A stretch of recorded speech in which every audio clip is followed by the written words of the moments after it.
dcerka mě řekla.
Už to vidím.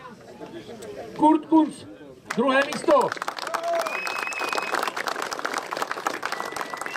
A jsem moc zvědavý, jak to bude vypadat zítra.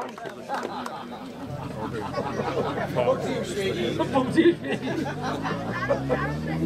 No a tohle mě moc těší, přátelé. První místo v této kategorii, v této skupině, v této třídě, Martin Homola. Ano, ano.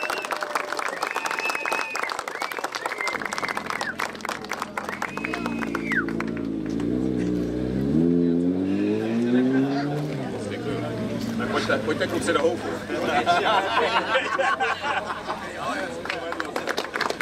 Gratulace velká. Děkuju. A vítězem je Kunz. Pojďte! To byl těžký závod, byl mezinárodní závod. Nebyl lehký závod. To nebyl lehký.